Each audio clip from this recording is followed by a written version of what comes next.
They made me kneel, Atlantic City, November 1963. The warehouse smelled of salt water and rust, old blood soaked into concrete that no amount of bleach could erase. 50 men watched from the shadows. Made men, caporal regimes, bosses who controlled everything from the docks to the State House. I did not look at them. I had learned months ago that weakness earned nothing here. Not mercy, not speed, not even a quick death. The rope bit into my wrists. My knees pressed against cold stone, wet with something I chose not to think about. My dress, once black silk for my father's funeral, hung in strips. They had kept me in a basement for 6 months, kept me alive just long enough to make an example. Tonight was my execution. I had been preparing for it, not for death itself, but for what came before. The moment when they would bring me before the commission. The moment when I could finally speak. Around me, the warehouse groaned with the weight of old power. These men had built empires on broken backs and buried secrets. They spoke in whispers that could topple governments. They moved money that could buy senators, judges, entire police departments. And they had decided I needed to die. I let my gaze drift across the room. Benedetti soldiers lined the walls, hands resting on holstered weapons. Their boss, Carlo Benedetti, sat elevated on a platform of stolen shipping pallets. 52 years old. Silver hair slicked back. Hands that had never done their own killing folded across his chest. He looked at me the way men look at problems they are about to solve. I remembered my father. Marco Russo, Don of the Russo family, our territory stretching from Newark to the Pine Barrens. A man who believed in the old ways. Honor. Respect. Fair dealing with those who dealt fairly with us. I remembered his voice. Steady, calm. Even when Carlo's men burst into our restaurant on a Sunday evening. Even when they dragged him from his chair while my mother screamed. I remembered the gunshots. 2 for him, 1 for her. The silence that followed. The Benedetti family claimed my father broke the treaty first. Said Russo soldiers attacked civilians in South Philadelphia. Killed 6 made men. Witnesses swore they saw our cars, our colors, our faces. Lies spoken loudly enough to become truth. By morning, both my parents lay dead, and I was dragged from the funeral home in handcuffs. Not police handcuffs, the kind that left scars.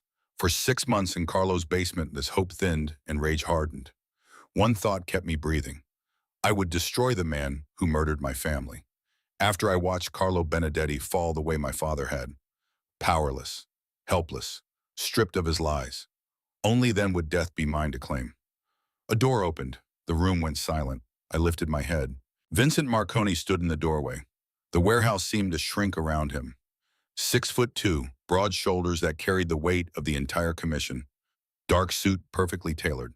No jewelry except a wedding ring from a wife 20 years dead. He was 42 years old. They called him the Wolf. People whispered about Vincent Marconi in every family from Boston to Miami. Stories passed mouth to mouth like warnings. Never speak his name in public. Never question his decisions. Never make him your enemy. They said the Wolf did not simply kill traitors. He made examples of them, tortured them until their bodies failed, but never quickly, never mercifully. He knew exactly how far a body could be pushed before it broke, and how to pull it back just enough to keep it alive. Death, people said, was mercy under his rule. And mercy was not something he gave often. They said entire families disappeared overnight on his orders. That he did not negotiate, did not forgive, did not forget. That once Vincent Marconi decided you were a problem, there was no place far enough to hide. I had believed those rumors, clung to them during the months in Carlo's basement, let them justify my fear. And yet, as I knelt in that warehouse execution moments away, I realized something with terrifying clarity. If I died now, Carlo Benedetti would win. He would absorb what remained of the Russo family. The hands that murdered my parents would never bleed for it. I would be silenced before vengeance ever took its first breath. Death before vengeance meant Carlo won. Everything my parents died for erased, their killer unpunished. Unacceptable. My gaze lifted, found Vincent Marconi across the room. Every instinct screamed at me to look away, to bow my head, to accept the bullet. But dying now meant nothing would change. My choice crystallized in a single desperate heartbeat. If I was going to die, it would not be on my knees. It would be after I ended Carlo. Before the guards could react, I surged forward. Rope burned against my wrists as I lunged, stumbling, but refusing to fall. Gasps tore through the room. Shouts erupted. Hands reached for weapons. I did not stop. I reached Vincent Marconi. dropped at his feet. My bound hands clutched at his perfectly pressed trousers. My voice rang out, raw, unbroken. "Take me with you." The warehouse erupted. Protests, growls, demands for my immediate execution. Carlo's soldiers moved to tear me away. Vincent Marconi raised one hand. They froze. Slowly, deliberately, he looked down at me. Our eyes met. Up close, Vincent Marconi was even more terrifying than the rumors. He smelled of expensive cologne and gun oil. His presence was suffocating, not loud, not wild, absolute. The kind of dominance that did not need to be proven. I waited for him to push me away, for him to order my execution. Instead, he spoke. "What is your name?" The sound of his voice sent a shiver through me. Calm, measured. Just a question asked by someone used to being answered. For a heartbeat, I could not breathe. My name felt small in my mouth, fragile. I swallowed, forced the words out. Natalia. The name echoed faintly in the silence. Vincent's gaze sharpened. Real attention, the kind that made my pulse stutter. "Natalia," he repeated slowly, testing how it fit. A murmur rippled through the assembled men. Russo, the traitor family. The daughter of the boss they claimed broke the peace. My knees trembled, but I did not let go. "I am the daughter of Marco Russo," I said, my voice steadier than I felt. "The one your families say betrayed the treaty." The air changed, felt Vincent's attention lock fully onto me, heavy, dangerous. "And yet," he said coolly, "you run to me on your execution day." I lifted my chin. Fear clawed at my spine, but I forced it down. I wanted to plead my family's innocence, but I knew it was no use. Vincent Marconi was a man who valued power over weakness. He valued people who were useful. So instead I said what he needed to hear. "I can be of use to you." Silence fell like a blade. I was raised in this life. I know territory lines. I know who is loyal and who is skimming. I know which cops are bought and which politicians owe favors. I know the weaknesses of the very families that now cheer for my death. My voice steadied as something fierce took hold of me. "I can tell you which alliances are built on rot, which bosses whisper loyalty to the commission while sharpening knives behind your back." I tightened my grip just slightly, not enough to challenge him, but enough to make my point. "And if you want blood, then use me to spill the right kind. Let me live long enough for you to decide my worth. And if you still want my life after that, you can take it." The warehouse was deathly silent now. "I am not begging to live," I said. "I am asking for time. And if you give it to me, I will make sure to become one of your greatest weapons." Then softer, but no less certain. "Use me for what I am worth." I waited, because if Vincent Marconi truly was the monster they whispered about, then he would understand this language better than any plea for innocence. He studied me. Seconds stretched into eternity. I could feel every eye in the room watching. Finally, he lifted his hand. A guard stepped forward, unlocked my chains. Iron fell away from my wrists, hit the concrete with a sound that echoed far too loudly in the stunned warehouse. A collective gasp rippled through the crowd. I sucked in a breath, my arms suddenly light, almost numb. That was when I saw him, across the warehouse, near the platform where the family bosses sat. Carlo Benedetti stood rigid, his jaw clenched, his gaze fixed on me with something dark and calculating. I looked back at him, at Carlo. Let my stare linger, slow, deliberate. I did not snarl. I did not shout. I did not need to. I let my eyes do the work. Let them promise what my mouth did not. This was not over. Not for him, not for his family, not for the men who pulled the triggers that killed my parents. If I lived, they would not. An old man stepped forward from the circle of bosses. Gray hair, expensive suit, hands that trembled slightly. "Mr. Marconi," he said, bowing low, "I do not dare defy you, but as your loyal associate, I would be failing my duty if I did not remind you that it is against commission rules to interfere in family business." The warehouse waited. Vincent's gaze slid to the elder slowly. The man visibly shrank beneath it. "It is also against commission rules," Vincent said evenly, "to execute a member of a recognized family without a proper hearing." Silence fell like a blade. And yet, he continued, his voice carrying effortlessly across the warehouse. "Here we are." He straightened, turned so his words reached every corner of the room. "I am not interfering in family business. I am enforcing the rules you so conveniently ignored." His eyes flicked briefly, deliberately toward Carlo Benedetti. "There will be no executions without proper hearings under my watch. The words settled. Final. Unyielding. And for the first time since my parents were murdered, I felt something dangerous bloom in my chest. Hope. Vincent Marconi turned, walked toward the warehouse doors. His soldiers fell into formation around him. 50 men who would kill at his word. For a heartbeat, I remained frozen, staring after him as if my body had not yet accepted that I was still alive. Are you going to stand there? He had not looked back, had not raised his voice, but the question cut through my paralysis like a knife. I startled, hurried after him, my legs weak from months of confinement, my steps awkward, unsteady. When I finally reached his side, he glanced down at me, his nose wrinkled slightly. You smell atrocious. Despite everything, I lifted my chin. Being kept in a basement for 6 months will do that. He huffed, a short, humorless sound. For the briefest moment, the corner of his mouth twitched.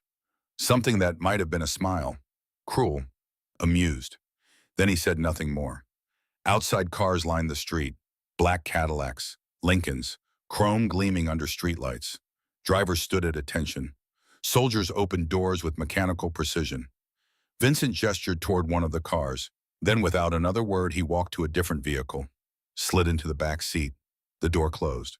The convoy began to move. I hesitated only a second before climbing into the car he had indicated, and just like that, the journey began. As the wheels rolled forward, my thoughts drifted where they always did, back to my parents, to their faces, their voices, their blood soaking into the restaurant floor, while I screamed until my throat gave out. God, I miss them. Some nights in Carlo's basement, I had woken gasping, heart racing, hands clutching at air as I relived the gunshots again and again. Time had not dulled it. The truth was, I wanted to die. The only 2 people I had ever loved were gone, ripped from me in a single night of violence and lies. After I took my vengeance, after I ended those who destroyed my family, I would gladly follow my parents into whatever waited beyond this life, because until that moment came, there was nothing else here worth living for. The convoy moved through the night, through Atlantic City's neon-lit streets, past the casinos where men lost fortunes on the turn of a card, past the boardwalk where families walked unaware of the blood that funded their entertainment. We drove north, away from the shore, into the darkness of rural New Jersey. Vincent Marconi did not ride beside me. He rode ahead in his own car, never once looking back to see if I followed. He did not need to. The message was clear. I was not a guest. I was not an equal. I was something he had chosen not to kill yet, nothing more. Guards flanked my car like a moving cage, steel and muscle hemming me in on all sides. I pressed my forehead lightly against the cool window glass, watched the landscape change as we traveled deeper into commission territory.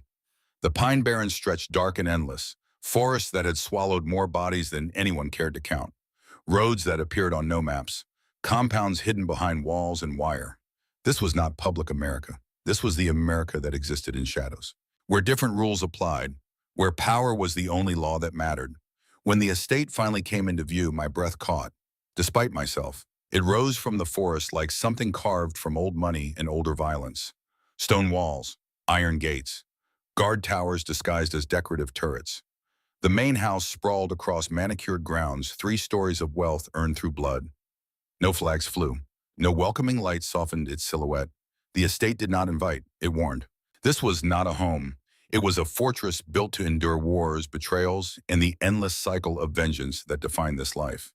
The gates opened without a sound. Inside the courtyard was vast and bare, gravel raked smooth, gardens maintained with military precision. Soldiers and staff lined the perimeter, eyes lowered, bodies stiff. No one spoke. The car halted. Before I could gather myself, a guard opened the door, gestured sharply for me to step out. I did. The moment my feet touched the ground, I felt it. The weight of the place pressing down on me. The estate smelled of old wood and gun oil, of authority soaked into every stone. Vincent dismounted from his car nearby in one smooth motion. He did not offer a hand, did not acknowledge me at all. He began walking. I hurried after him, stumbling slightly on weak legs as he crossed the courtyard without slowing. Guards watched, staff watched. Every pair of eyes tracked me as I struggled to keep pace behind a man who clearly did not care whether I fell or broke. When we reached the inner doors, he stopped abruptly. I nearly collided with his back. He turned then, finally looking at me, really looking. His gaze swept over me with open assessment. The torn dress, the grime on my skin, the bruises I had not even felt yet. He made a low sound, unpleasant. You will not enter my house looking like a rescued animal. I stiffened, already bracing myself for something worse. Instead, he turned to a nearby woman. Older, gray hair pulled back severely, wearing a simple black dress and apron. Take her to the guest wing, he ordered. Scrub her until she stops offending the air. Burn whatever rags she is wearing. Give her something clean, and when you are finished, bring her to the small dining room, not the formal hall. That made sense. I was not a guest. I was not family. I was a thing he had chosen not to kill yet. The woman moved immediately. Her grip on my arm was firm, but not rough, like a handler moving livestock. Vincent Marconi walked away without another word, and I was led through echoing corridors into a world I did not yet understand. The room they brought me to was not a cell. I stopped at the threshold, disbelieving. The chamber stretched wide before me, ceiling high above, carved with subtle patterns that caught the light. Tall windows lined one wall, draped in heavy fabric the color of wine. A bed stood near the center, dressed in clean linens that looked softer than anything I had touched in months. A fireplace sat opposite, cold for now but well kept. Wood stacked nearby, waiting. And beyond a carved archway I could see it. A bathing room, steam already curling softly from a wide porcelain tub. Shelves lined with soaps, oils, brushes, everything immaculate, thoughtful, prepared. The older woman guided me inside with gentle pressure at my elbow. My name is Rosa, she said. Her voice carried the accent of the old country, soft, maternal. I will help you. I stood frozen as another woman appeared, younger, perhaps 28, dark hair pulled back in a practical bun.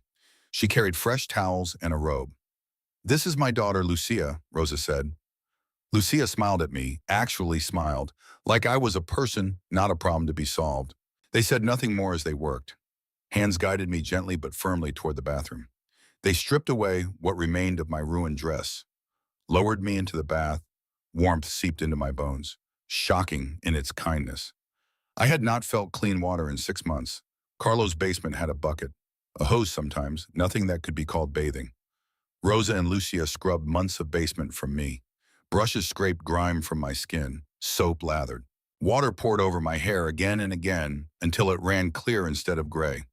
When they were finished, my skin stung faintly, pink and clean, unfamiliar beneath my own touch. They dressed me in a simple dress, dark blue, no embroidery, no jewelry, not a prisoner's rags, not a lady's finery, something in between. As they adjusted the fabric at my shoulders, I finally found my voice. How bad are the cells here? Rosa paused, glanced at me with faint confusion before answering. As bad as cells can be, I suppose. I nodded slowly, then gestured toward a folded blanket resting on a chair. May I take one of those? I assume the cell will be cold. If I freeze, I become useless to Mr. Marconi. I would rather not die of exposure before he decides what to do with me. For a moment, she simply stared. Then she laughed, not mockingly, genuinely, as if I had said something absurd without realizing it. You are not staying in a cell, she said. This is your room. The words hit me like a blow. I do not understand. Rosa's expression softened. You are a guest in this house. Mr. Marconi does not put guests in cells. But that made no sense. I was not a guest. I was the daughter of a dead boss from a disgraced family. A woman Vincent Marconi had spared on a whim. Nothing more. I had expected concrete floors and iron bars, a cell perhaps in the basement, something fitting my place. Not this. Why? The word came out barely above a whisper. Rosa exchanged a glance with Lucia.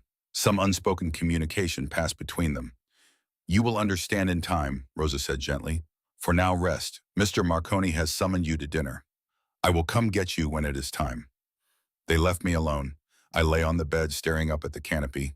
The mattress was soft enough to swallow me. The sheets clean and warm. The air faintly scented with lavender and wood smoke. Nothing about it resembled a cell. Nothing about it felt earned. My mind drifted back to the warehouse, to Vincent's face when he looked down at me. That calculating assessment. Somewhere in this estate was the answer to why Carlo Benedetti hated my father, why he had orchestrated the hit, why he wanted the Russo family destroyed. But exhaustion pulled at me. 6 months of basement cold and hunger demanding payment. My body finally accepting that I was safe, at least for now. I closed my eyes just for a moment. A knock woke me. I jolted upright, heart slamming against my ribs. disoriented. The room dark except for a single lamp someone had turned on. Rosa stood in the doorway, her posture careful, her expression kind. "My lady," she said, dipping into a shallow bow, "Mr. Marconi has summoned you to dinner." I rose quickly, smoothed the dress, my hair still damp but clean, my skin still tingling from the scrubbing. Rosa led me through corridors to a smaller dining room, not the grand hall I had glimpsed earlier. This was intimate, low ceiling, a single table set for two.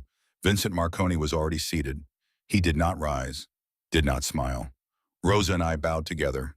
He lifted a hand, dismissing her with a brief gesture, then motioned for me to take the seat across from him. As I moved closer, my eyes dropped to the table. I froze. The food, the buffet. There was bread still warm from the oven, crust golden and split just enough to show soft insides. A thick stew sat in a heavy bowl rich with the scent of beef and vegetables glossy with fat. Roasted chicken lay carved neatly on a platter skin, crisp and dark with herbs. There were bowls of fruit, cheese, butter, even wine in a crystal decanter. I had not seen a table like this in months. My throat tightened. For a moment, I forgot where I was, forgot who sat across from me. All I could think about was how long it had been since I had eaten anything that was not thin broth or stale bread thrown through basement bars. I stared. A low sound broke the silence. Vincent cleared his throat. I flinched, snapped back to the present. Heat rushed to my face as I realized I had been standing there frozen. "Eat," he said simply. I did not need to be told twice. I sat, reached for the bread first, tore into it with hands that trembled, despite my effort to control them. The food was hot, real, filling in a way my body almost did not know how to accept anymore. I ate quickly, too quickly, barely pausing between bites, driven by instinct rather than thought. Across the table, I could feel his gaze on me. Not angry, not approving, assessing. He did not interrupt, did not rush me. He simply watched as I finished the bread, the stew, most of the chicken. When I finally slowed breath, unsteady stomach aching in that unfamiliar way that came with fullness, I realized how much I had consumed. Embarrassment crept in. Vincent leaned back slightly, one arm resting against the chair. "Now that you have succeeded in eating enough to feed a small army," he said dryly, "I have questions for you." I swallowed hard, met his eyes. "Did your father truly break the treaty?" The question caught me off guard, even more so the gentleness when he spoke it. "No," I said at once. "I thought as much," he replied calmly. "Do you have any evidence?" I shook my head. "So you believe in the integrity of your father without proof?" I lifted my chin. "Carlo Benedetti claims my father sent soldiers after innocent people in South Philadelphia. His only evidence was that the shooters wore Russo colors and spoke like us." I paused, then continued more quietly. "But several hours before the attack, I saw one of Carlo's men wearing those same colors. I thought it was to celebrate the peace treaty we had just signed." My hands curled in my lap. It was not until after the massacre that I understood. It was a setup. The memory rose sharp and bitter in my chest. I told anyone who would listen. I shouted. I begged. I stood before family meetings and on street corners alike, telling the same truth until it tasted like ash in my mouth. I lifted my gaze to meet Vincent's. No one believed me. Not the other families, not the commission representatives, not even my own people. A hollow laugh escaped me. They were desperate for an answer, desperate for someone to blame, and the lie Carlo gave them was simple, convenient, easier than doubt. My throat tightened. Even my own family thought I was just defending my father. That grief made me see conspiracies where there were none.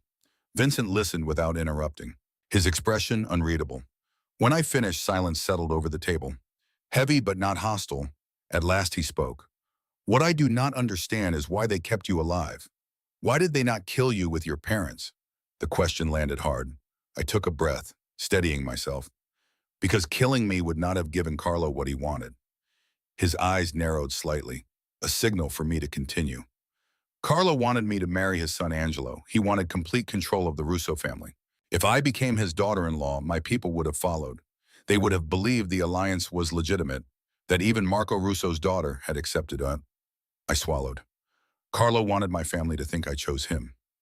Vincent's fingers tapped once against the table. "When I refused, they punished me. Beatings at first, isolation, hunger. They told me it would stop if I agreed, that my suffering would mean peace for everyone." I paused. I did not agree, so they escalated. They put me in that basement, left me there for months. They thought time would break me if pain could not. I met his gaze again, forcing myself not to look away. When I still refused, they decided to make an example of me. A public execution to erase the last living reminder of my father, and to warn anyone else who might question their version of the truth. I exhaled slowly. Tonight was meant to be my death. The room remained silent. Vincent studied me for a long moment, his gaze sharp and calculating, as though weighing something far heavier than my words. At last, he leaned back in his chair, and instead, he said, voice low, "You ran to a man with a reputation for cruelty and asked him to take you." Yes, because dying then would have been pointless. His eyes flicked to mine. I would die, but not before I destroyed the ones who killed my parents. The corner of his mouth twitched, not into a smile, but into something colder, something thoughtful. And for the first time since I had entered that chamber, I sensed I had said exactly the right thing. Vincent stood, the movement smooth, final. "You will stay here, in that room. You will not leave the estate without permission. You will speak to no one outside these walls." He walked toward the door, paused with his hand on the frame. "If you prove useful, you will live. If you prove to be a liability." He did not finish the sentence. He did not need to. The door closed behind him. I sat alone at that table, surrounded by the remains of a meal I had devoured like a starving animal, in a house that felt more like a gilded cage than a sanctuary. But I was alive, and Carlo Benedetti had just made his first mistake. He had let me survive long enough to become dangerous. Morning came too early. I woke to a voice that was neither Rosa's nor Lucia's. "You sleep like someone who forgot how to be afraid." I jolted upright, heart slamming against my ribs. Vincent Marconi stood near the foot of my bed, arms crossed, expression carved from stone, dark suit already perfectly pressed despite the early hour. He looked like he had not slept at all, or perhaps he never did. I scrambled from the sheets, bowed instinctively. But the movement betrayed me. The nightgown Rosa had given me shifted, rode up my thighs, the thin fabric doing nothing to preserve modesty. I tugged it down too fast, only managed to expose more. Heat flooded my face. His gaze flicked down, slow, deliberate, taking in the damage with the clinical assessment of a man evaluating inventory. One corner of his mouth twitched, faintly amused. I stopped trying, instead turned back to the bed, snatched the blanket, wrapped it tightly around myself. I could feel his eyes following every movement, unhurried, assessing. Finally, he cleared his throat. "I have decided what to do with you." The words landed like a sentence, cold, final. I pulled the blanket tighter. "What would you have me do, Mr. Marconi?" He studied me for a long moment. Something unreadable flickered behind his eyes. Then he said it. "I want you to marry Carlo Benedetti's son." The world stopped. I stared at him, certain I had misheard. But when I saw the look on his face, I knew exactly what he had said. Shock gave way to fury, white hot, blinding. "No." The word came out harder than I intended, louder. Vincent tilted his head slightly. "No." I straightened, lifted my chin despite the fear pounding through me. "You can torture me. You can kill me, but I will not marry Angelo Benedetti and hand my family's legacy over to that monster. That is why I was thrown into Carlo's basement in the first place. I will not do it." For a moment, he only looked at me. Then he smiled. Not warm, not kind, sharp, dangerous. He stepped closer, close enough that I could feel the weight of him, the quiet promise of violence in his stillness. I was certain, absolutely certain, that this was the moment he would strike me down. "You will not do this," he said softly. I shook my head once. "No. And you would refuse, even if it meant vengeance for your parents." My eyes snapped up. Every thought narrowed, every sound faded. Vengeance, my breath caught. The world sharpened, narrowed to that single sentence, to the images that never left me. The gunshots, the blood, my father's body hitting the floor. My mother's scream cut short. I looked up at him, truly looked, and for the first time since I entered this estate, I understood. He was not asking to break me. He was offering me a battlefield. My grip on the blanket loosened. Something cold and focused settled into my chest. "Explain," I said. Vincent Marconi smiled, not cruelly this time, but like a man who had just found the perfect weapon. He moved to the window, looked out over the grounds, hands clasped behind his back. "Carlo Benedetti has been planning this for years. Your father was the obstacle. The Russo family controlled key territory.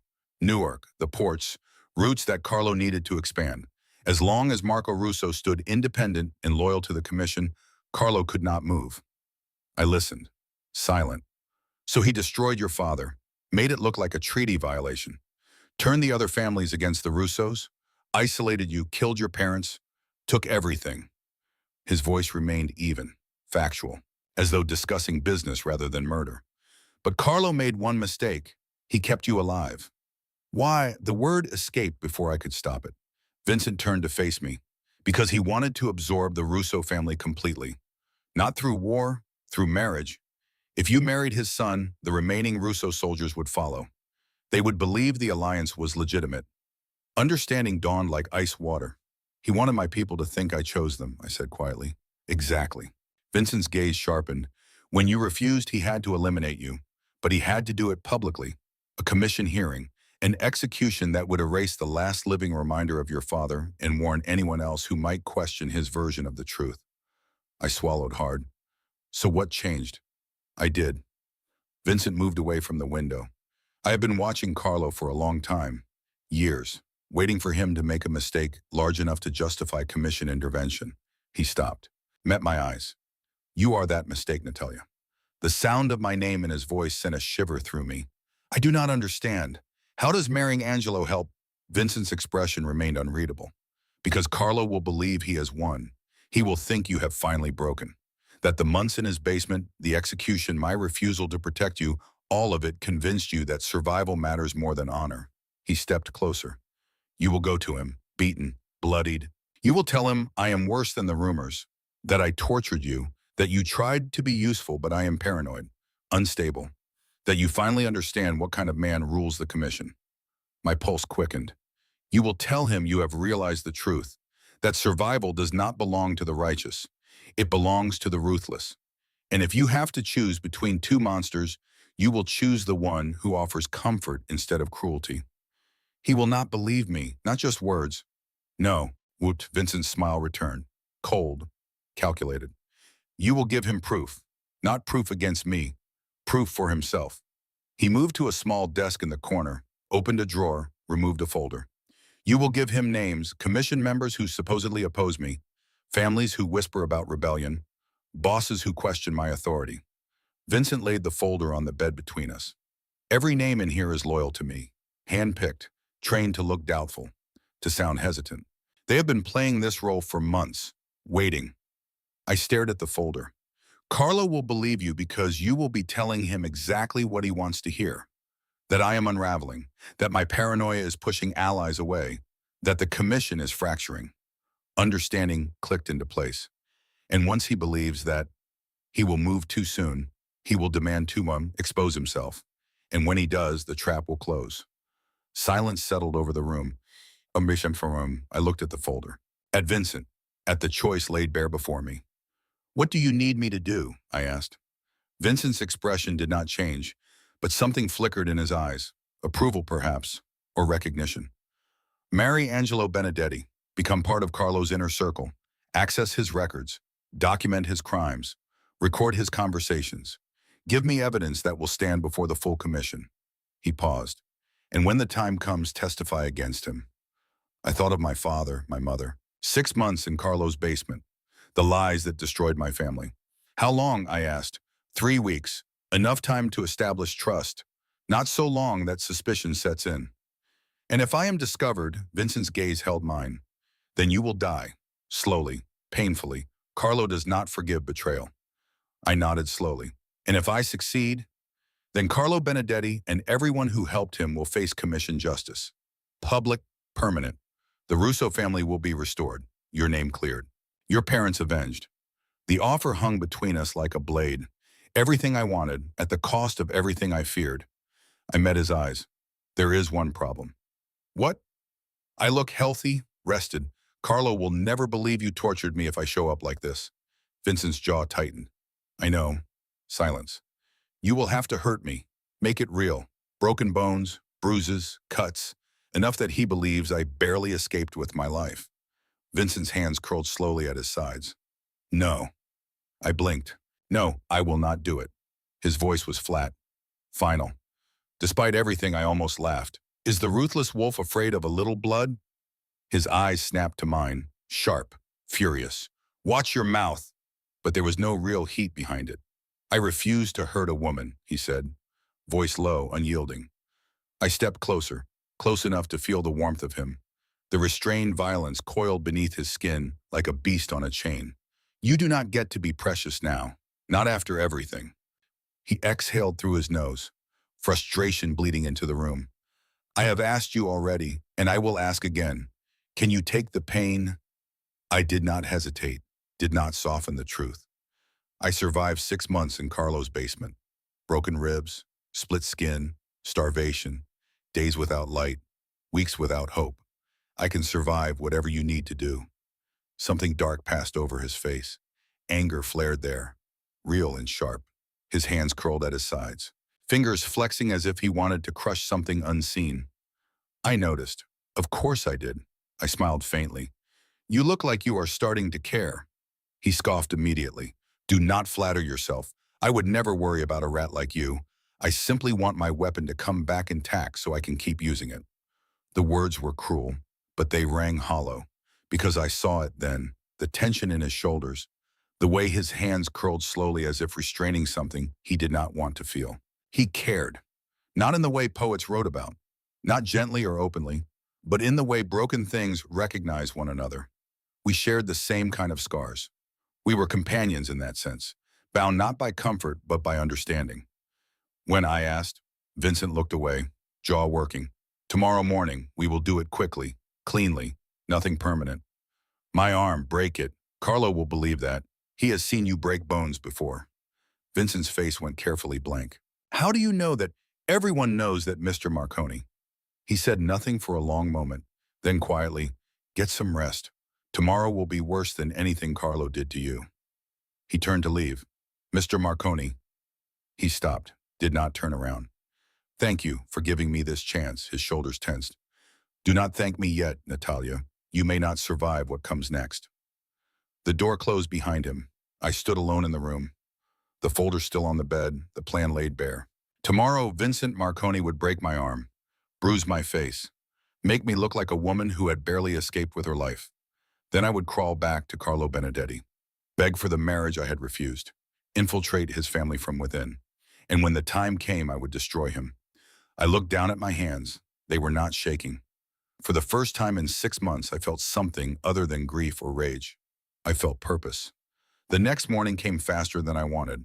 Rosa woke me gently, her face drawn, eyes red as though she had been crying. He told you, I said. She nodded, could not speak. Lucia stood in the doorway, pale, silent, her fingers clenched together so tightly her knuckles had gone white. It is all right, I told them. This is what I want. You should not have to do this, Rosa whispered. You have already suffered enough. I took her hands, squeezed gently. My parents suffered. The families Carlo destroyed suffered. I am just paying the price for justice. Rosa pulled me into an embrace, held me like a daughter. You are braver than anyone I have ever known. When she pulled back, tears streaked her face. Lucia handed me a simple dress, blue cotton, nothing special. The kind of thing a woman running for her life might steal from a clothesline. I dressed slowly, each movement deliberate, preparing myself for what came next. They led me downstairs through corridors to the lower levels of the estate, where the walls were concrete and the air smelled of oil and old violence. A room waited, empty except for a single chair, medical supplies on a nearby table, bandages, antiseptic, splints. Vincent stood nearest the wall, Sal beside him, the enforcer who had offered to do this in Vincent's place. Vincent's face was a mask, unreadable. Sit, he said. I sat. He approached slowly, knelt before me. His hands were steady as he examined my arm, found the spot, the radius, a clean break that would heal properly. This will hurt, he said quietly. More than you think. I know. His eyes met mine. You can still refuse. We can find another way. I shook my head. There is no other way. We both know that. Vincent's jaw tightened. Then without warning, he moved. The snap echoed through the room like a gunshot. Pain exploded up my arm. White hot, blinding. I bit down on the leather strap Sal had given me, tasted blood where my teeth cut into my tongue. I did not scream. Vincent worked quickly after that, set the bone, applied the splint. his movements precise, professional, the hands of a man who had done this before. When he finished, he stood, turned away. I saw his hands shaking. Sal stepped forward, applied makeup to my face. Bruises that looked days old, a split lip, shadows under my eyes that spoke of sleepless nights and constant fear. When they were done, I looked like a woman who had been broken. Rosa brought a mirror. I barely recognized myself. Perfect, I whispered. Vincent still had not turned around. Mr. Marconi. He did not respond. Vincent? Finally he turned. His eyes were hard, distant, the mask back in place. A car will take you to the border of Benedetti territory. Make sure their scouts find you near the main road. Do not approach directly. Make them think you escaped. Make them think you are desperate. I nodded. 3 weeks. That is all the time I can give you. After that, Carlo will move whether we are ready or not. I understand. He reached into his jacket, pulled out a small object, placed it in my good hand. A necklace. Simple gold chain. Tiny pendant. Tracker. Radio transmitter. I will be listening. If you are in immediate danger, break the pendant. I will come. I closed my fist around it. And if I succeed, Vincent's expression did not change. Then we finish this. Together. He walked to the door. Stopped. Natalia. Yes, do not die. Then he was gone. Rosa helped me to the car. Lucia squeezed my good hand one last time. Come back to us, she whispered. I nodded, could not trust my voice. The car drove through the morning, into the gray light of a November day, toward the territory where my parents had been murdered, where Carlo Benedetti waited, where my vengeance would finally begin. The driver stopped 3 miles from the Benedetti compound. Near a road Carlo's scouts patrolled regularly. He helped me out, made sure I could stand, then drove away without a word. I stood alone on the side of the road, arm throbbing, face aching, wearing a stolen dress and carrying nothing but the tracker around my neck.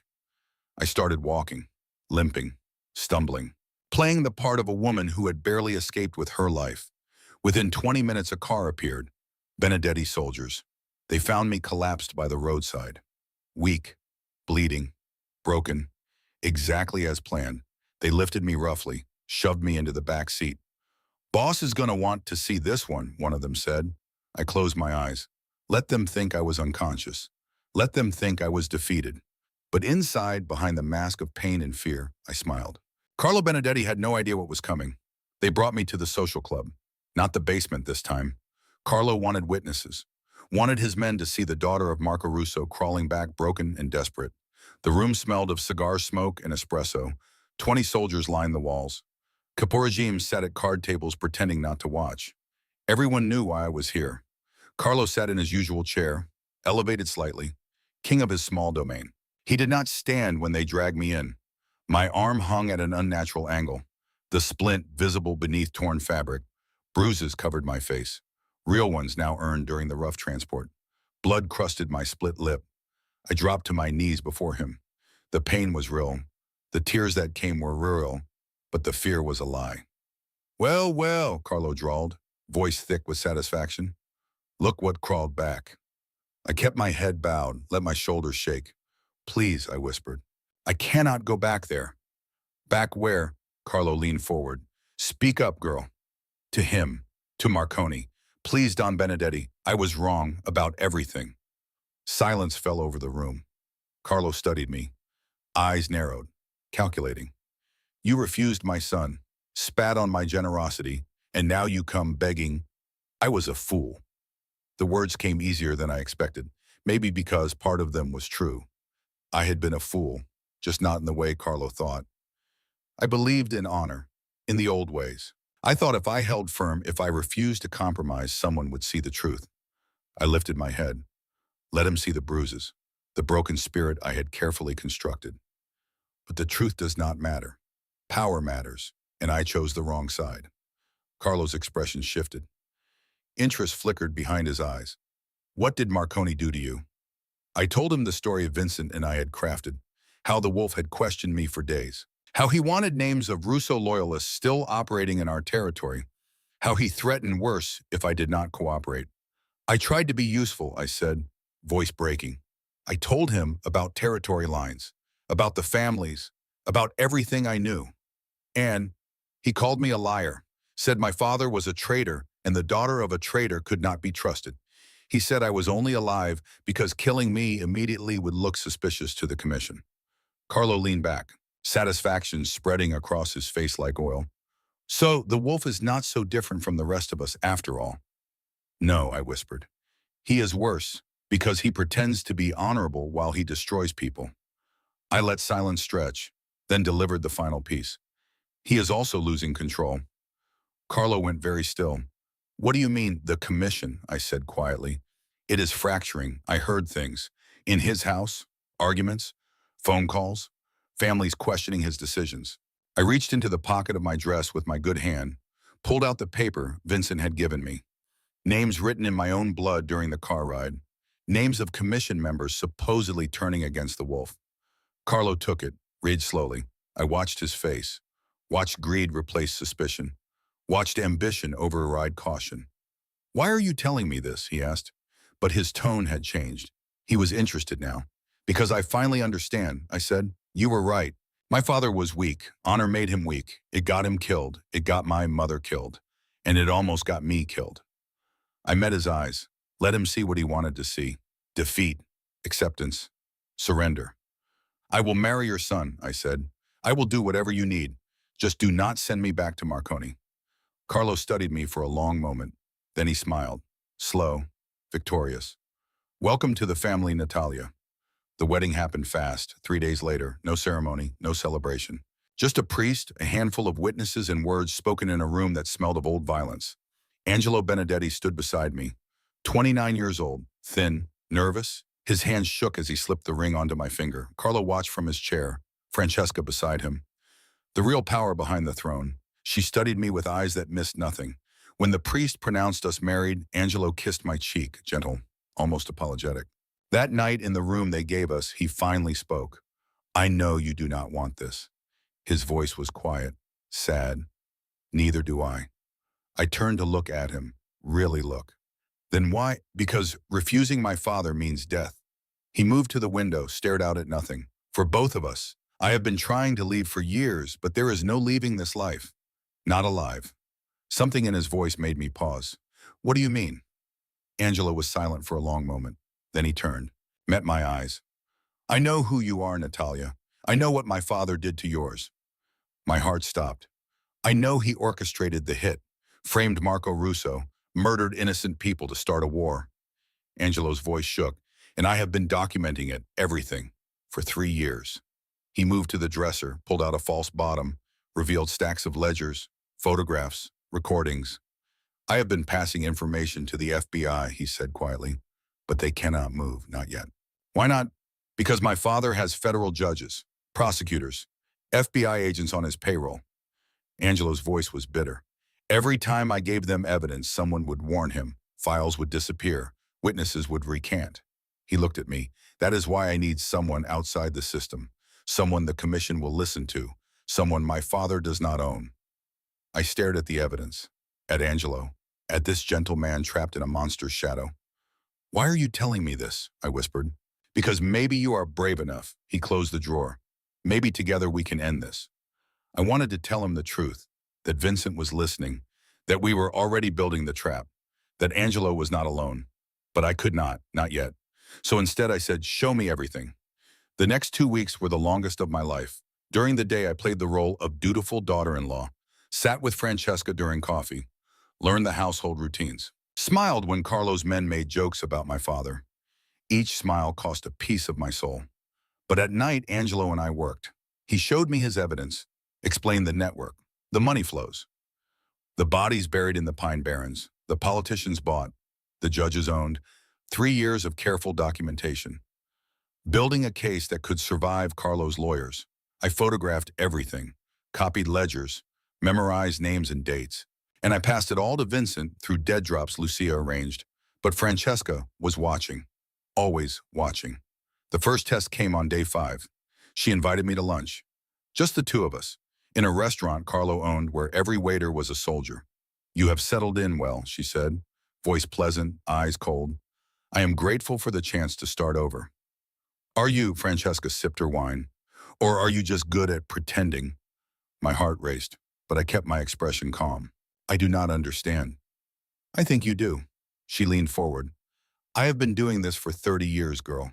I know when someone is lying, and you, Natalia Russo, are lying about something. I met her eyes. Let fear show. Real fear. Because she was right.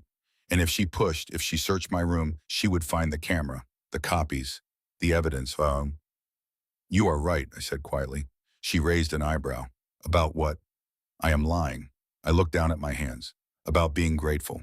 About accepting what happened to my family. The truth is, I hate all of you. Every single day I think about my parents, about how they died, about how no one cared. Silence. But I am also a coward, I continued, voice shaking now, because I want to live more than I want revenge. I want to survive, even if it means smiling at the people who destroyed my family. I looked up, let tears fall, let her see the shame. So yes, I am lying, I am pretending, but not about my loyalty. I am loyal to survival, and Carlo holds my survival in his hands. Francesca studied me for a long moment. Then she smiled. Good, honesty at last. She raised her glass. Welcome to the family, Natalia. We are all cowards here. We just hide it better. I had passed the first test. The second test came on day 12. Carlo called me to his office. Alone, on his desk lay a document, a shipping manifest, dates and routes. Marconi is moving a shipment next week, Carlo said. Docks. Newark, your old territory. He slid the manifest toward me. Does this look legitimate to you? I studied it, saw immediately what it was. A trap. The dates were wrong, the routes impossible. This was Vincent testing me through Carlo. Then I saw it. A tiny mark in the corner. Vincent's signature. So small Carlo would never notice. This was deliberate. Vincent wanted me to call it fake. It is a trap, I said. Carlo's eyes sharpened. How do you know the routes? They do not match Marconi's usual patterns. And the dates overlap with commission meetings. He would never leave the city then.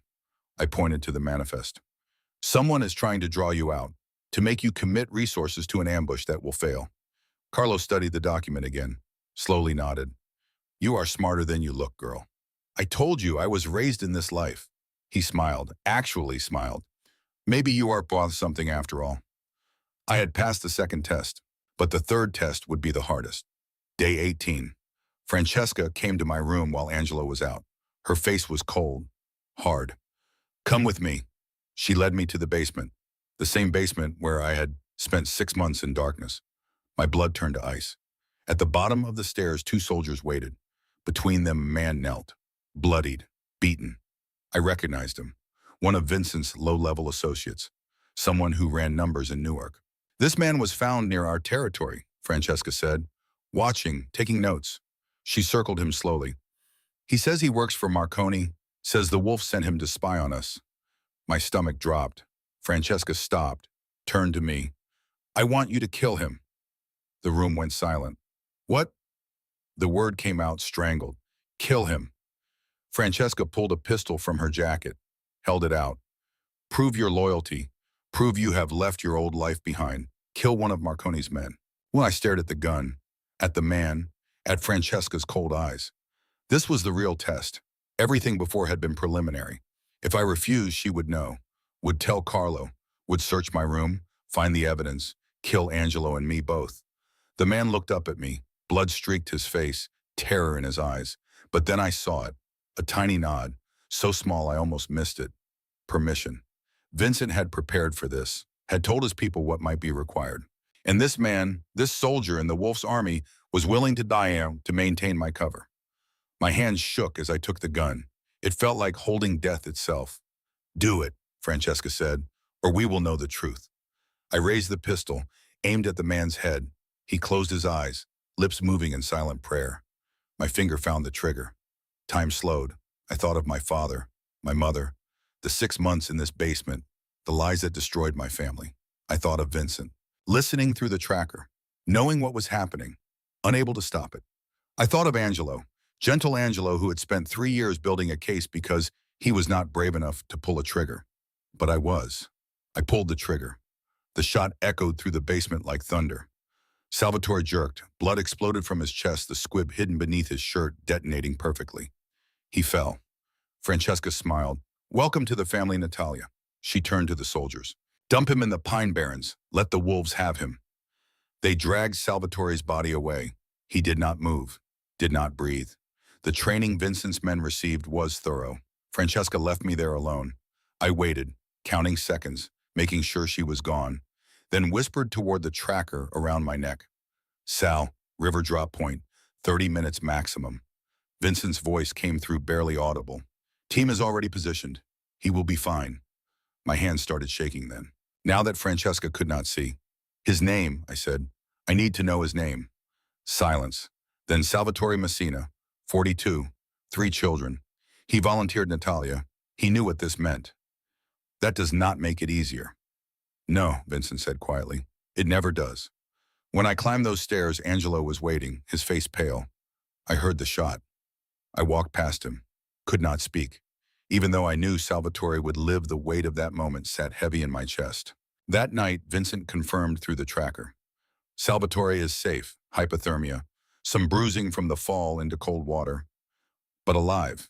His family thinks he is on assignment. Relief crashed through me. Thank you. You did what was necessary. He understands that. We all do. But understanding did not erase the memory, the sound of the gunshot, the blood, the fall. I had crossed a line tonight, even if the death was false, and there was no going back. The final week moved quickly. Carlo grew confident, too confident. Francesca's test had convinced him of my loyalty. He began including me in meetings, letting me hear things, see things. Angelo and I worked faster, copied everything. Bank records showing payments to KGB handlers, orders for hits on rival families, forged documents used to frame my father. 3 years of Angelo's work, 3 weeks of mine, combined into a case that could not be denied. On day 20, Carlo made his move. He called a meeting of his top cap regimes in his office, where Angelo had hidden microphones months ago. I sat in the next room, listening through the wall. Marconi is weak, Carlo said. The commission is fractured. Half the families are ready to turn. We move next week. Move how? One of the capo regimes asked. We hit his shipments, disrupt his operations, make him look incompetent. Then we call for a commission vote, demand new leadership. That is insane, another voice said. Marconi will retaliate. With what? Carlo laughed. Half his allies are already ours. The list Natalia brought us. We have been reaching out quietly, building support. By the time Marconi realizes what is happening, it will be too late. The meeting lasted 2 hours. Carlo laid out every detail of his plan, every family he had corrupted, every operation he would sabotage. Angelo recorded it all. That night, we compiled everything, every document, every recording, every photograph. 3 years of evidence, proving Carlo Benedetti had murdered innocents, framed rivals, corrupted commission members, planned a coup. Angelo looked at the files. This is it. This is enough. Then we move tomorrow, I said. How? I touched the tracker around my neck. Vincent has been waiting. Now we give him what he needs. Dawn came cold and gray. Carlo was hosting a meeting. His top soldiers, his capo regimes, the families he had corrupted, everyone who mattered in his organization. They gathered at the warehouse, the same warehouse where I had knelt months ago, where Vincent had unchained me. Full circle. I arrived with Angelo. We carried nothing. The evidence was already in Vincent's hands, delivered through Lucia the night before. Carlo stood elevated, king of his small kingdom. Francesca beside him. 20 armed men filled the room. Today we finalize our plans, Carlo began. Today we begin the end of Vincent Marconi's rule. The doors exploded inward. Vincent entered, not alone. 30 commission enforcers, armed, armored, moving with military precision. Behind them, FBI agents, federal prosecutors, witnesses from 4 different families. Carlo's face went white. What is this? He demanded. Vincent walked forward, slowly, deliberately, the wolf in his element. This is justice, Carlo. You have no authority here. Commission rules. Commission rules require evidence before action. Vincent pulled out a folder, thick, heavy with documents. Here is your evidence. He dropped it on the floor, papers spilled across concrete. 3 years of crimes documented by your own son, supplemented by Natalia Russo over the past 3 weeks, verified by the FBI, witnessed by families you thought you had corrupted. Carlo looked at Angelo, at me. Understanding dawned like ice water. You, he breathed. You were working together. Not at first, I said quietly. But yes, in the end we were. Francesca moved for her weapon. "You stupid girl," she hissed at me. "You think Carlo planned this? He is a blunt instrument. I am the architect." She looked at Vincent. 10 years I have been building this. 10 years carefully corrupting families, planting seeds of doubt. Carlo was just the face. I was the mind. Vincent's expression did not change. "I know. Why do you think I let you operate so long?" Francesca's eyes widened. "Every family you corrupted reported back to me," Vincent continued. "Every seed you planted I tracked. You built my case for me, Francesca. Evidence so thorough even your lawyers cannot contest it." Understanding, then rage. She raised the gun. 3 enforcers fired. Francesca fell. Carlo tried to run, made it 5 steps before Sal tackled him to the ground. Within minutes, every Benedetti soldier in the room was in handcuffs. Federal agents read rights. Prosecutors cataloged evidence. Vincent stood in the center of it all. Calm, controlled, the eye of the storm. He walked to where I stood. "It is done." I nodded. Could not speak. The weight of 3 weeks, 6 months, a lifetime of preparation crashing down all at once. "The commission will convene in 3 days, Vincent said. "Full hearing. You and Angelo will testify. After that, justice." "What happens to me?" I asked. Vincent studied me for a long moment. "That depends. What do you want to happen?" I thought of my parents, of the Russo family scattered and broken, of 6 months in a basement and 3 weeks in hell. "I want to go home," I said quietly. Vincent nodded. "Then you will." The commission hearing took place in Atlantic City, the same city where this had all begun. But not in a warehouse this time, in a proper courthouse, federal building, everything legal, everything documented. 50 family representatives attended, bosses, underbosses, witnesses to what came next. Carlo Benedetti sat in chains. His lawyers tried to argue, tried to claim coercion, fabricated evidence, conspiracy. But the evidence was overwhelming. Angelo testified first. Walked the commission through 3 years of documentation. Bank records, communications, orders for hits, everything. Carlo's lawyers tried to break him, called him a traitor to his own blood. Angelo looked his father in the eye. "You stopped being my father the day you murdered innocent people for profit." Then I testified. I told them everything. The attack on my parents, the 6 months in Carlo's basement, the forced marriage, Vincent's plan, the evidence we had gathered. I told them about the man I thought I had killed in that basement, about the test Francesca had forced me to pass, about becoming exactly what I was fighting against in order to bring Carlo down. The room was silent when I finished. Carlo's lawyer stood. "This woman admitted to shooting a man. Her testimony is worthless." Vincent rose. "The man she shot was my soldier, Salvatore Messina. He volunteered for the mission, knew the risks, survived because we planned for this contingency. His sacrifice will be honored." "That does not change what she did," the lawyer argued. "No," Vincent agreed. "It does not, but it explains why she did it. And more importantly, it does not change the evidence, which stands on its own merit." The commission deliberated for 6 hours. The vote was unanimous.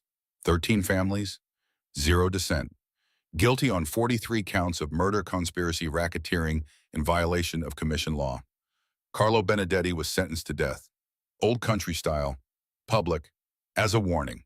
Angelo was granted full immunity, released from the life, given new identity, new start. Before he left, he came to me. "Thank you." "For what?" "For being brave enough to do what I could not." I took his hand. "You were brave, Angelo. In your own way. You built the case. I just finished it." He smiled sadly. "Take care of yourself, Natalia." "You too." I never saw him again. 2 months later, the Russo family was formally restored. Vincent called a commission meeting, made the announcement personally. Marco Russo had been innocent, framed by Carlo Benedetti. The Russo name was cleared. The family's territory returned, and Natalia Russo was recognized as acting head. It was unprecedented, a woman leading a recognized family. Some bosses objected, quietly, carefully, not wanting to challenge the Wolf's decision. But most accepted, I had earned it. In blood and sacrifice, in 3 weeks in hell. The day I returned to Newark, Russo soldiers lined the streets. 20 men, all that remained of my father's organization. They knelt as I passed. I wanted to tell them to stand, that I was not royalty, not a queen, just a daughter who had avenged her parents. But I understood the gesture. This was not about me. It was about what I represented. Continuity, justice, proof that honor could still mean something in this world. I went to my parents' grave first, before anything else. Knelt in the cold November grass, placed flowers on their headstones. It is done, I whispered. Carlo is dead. Francesca is dead.